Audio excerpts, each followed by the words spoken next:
राधे राधे भक्तों, आज हम इस वीडियो में आपके लिए सफला एकादशी व्रत की कथा लेकर आए हैं। सुनिए, कथा इस प्रकार है। युधिष्ठिर ने पूछा, हे भगवान, पौष मास के कृष्ण पक्ष की एकादशी का क्या नाम है? इस दिन कौन से देवता की पूजा की जाती है तथा उसकी विधि क्या है? श्री कृष्ण भगवान बोले, राजन, दान देने वाले की अपेक्षा मैं व्रत करने वाले से अधिक प्रसन्न होता हूँ। अब आप इस एकादशी व्रत का माध्यम सुनो। पौष मास के कृष्ण पक्ष की एकादशी का नाम सफला एकादशी है। इस एकादशी के देवता नारायण हैं। इसका विधि अनुसार व्रत करना चाहिए और नारायण जी की पूजा करनी चाहिए। जो मनुष्य एकादशी व्रत तथा मेरा पूजन करते हैं वे धन्य हैं।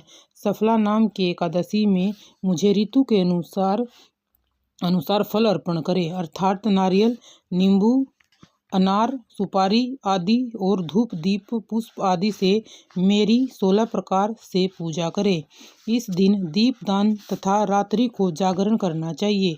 इस एकादशी व्रत के समान यज्ञ, तीर्थ तथा दूसरा कोई भी व्रत नहीं है। मनुष्य को 5000 वर्ष तपस्या करने से जो पुण्य मिलता है वह पुण्य भक्ति पूर्वक रात्रि जागरण सहित सफला एकादशी के व्रत करने से प्राप्त होता है। राजन, अब आप सफला एकादशी की कथा सुनिए। चंपावती नगर में एक महिषामत राजा राज्य करता था। उसके 5 पुत्र थे। इन 5 में सबसे बड़ा था वह सदैव पाप कर्म में लगा रहता था, पर स्त्रीगमन में अपने पिता का धन नष्ट किया करता था। वह देवता, ब्राह्मण, वैष्णव आदि की निंदा किया करता था। जब पिता को अपने पुत्र के बारे में समाचार ज्ञात हुआ तब उन्होंने उसका नाम लंभक रख दिया और उसको अपने राज्य से निकाल दिया। जब लंभक सबके द्वारा त्याग दिया गया तब वह विचारने लगा कि अब मैं क्या करूं, कहाँ जाऊं। अंत में वह दिन में वन में रहने लगा और रात को अपने पिता की नगरी में चोरी तथा अन्य कुकर्म करने लगा। जिस वन में वह रहता था वह भगवान को अत्यंत प्रिय था। उस वन में जो बहुत पुराना पीपल का वृक्ष सब देवताओं का क्रीड़ा स्थल था, उसी वृक्ष के नीचे लंभक रहता था।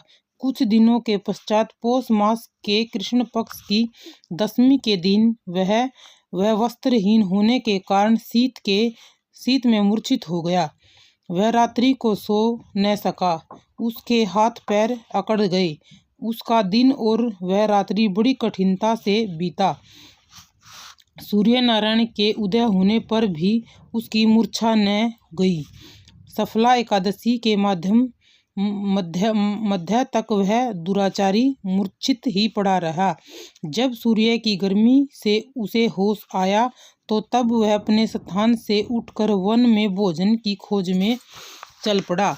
उस दिन वह जीवों को मारने में असमर्थ था, इसीलिए जमीन पर गिरे हुए फलों को लेकर पीपल के वृक्ष के नीचे आया। जब सूर्य भगवान अस्ताचल को प्रस्थान कर गए तब वह पीपल की जड़ के पास फलों को रख कर कहने लगा, हे भगवान, इन फलों से ही आप तृप्त हो। ऐसा कहकर वह रोने लगा और रात्रि को उसे नींद न आई। इस महापापी के व्रत तथा रात्रि जागरण से भगवान बहुत प्रसन्न हुए और उसके समस्त पाप नष्ट हो गए। प्रातः ही एक दिव्य घोड़ा अनेकों सुंदर वस्तुओं से सजा उसके सामने खड़ा हो गया और आकाशवाणी हुई, हे राजपुत्र, भगवान नारायण के प्रभाव से तेरे समस्त पाप नष्ट हो गए हैं। अब तू अपने पिता के पास जाकर राज्य प्राप्त कर। लंभक ने जब ऐसी आकाशवाणी सुनी तो वह अत्यंत प्रसन्न हुआ और बोला, हे भगवान, आपकी जय हो। वह सुंदर वस्त्रों को धारण कर अपने पिता के पास गया। उसने अपने पिता को संपूर्ण कथा कह सुनाई। पिता ने उसे अपना राज्य भार सौंप दिया। अब लंभक शास्त्र अनुसार राज्य करने लगा। उसकी पत्नी, पुत्र आदि भी परम भक्त बन गए।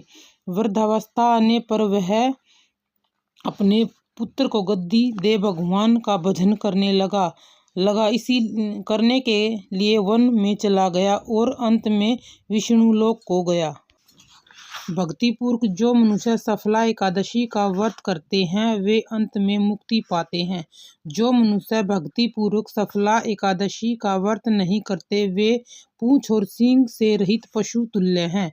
सफला एकादशी के माध्यम का पाठ व श्रवण करने से अश्वमेध यज्ञ का फल प्राप्त होता है। कथासार। इस कथा में हमें ईश्वर के अति कृपालु होने का प्रमाण मिलता है। यदि कोई प्राणी अनजाने में भी ईश्वर का स्मरण करे तो उसे पूरा फल मिलता है। यदि प्राणी सच्चे हृदय से अपने अपराधों की क्षमा मांगे तो ईश्वर उसके बड़े से बड़े अपराध को भी क्षमा कर देते हैं। लंपक जैसा महापापी भी भगवान नारायण की कृपा से वैकुंठ का अधिकारी बन गया। बोलो एकादशी माता की जय, विष्णु भगवान की जय।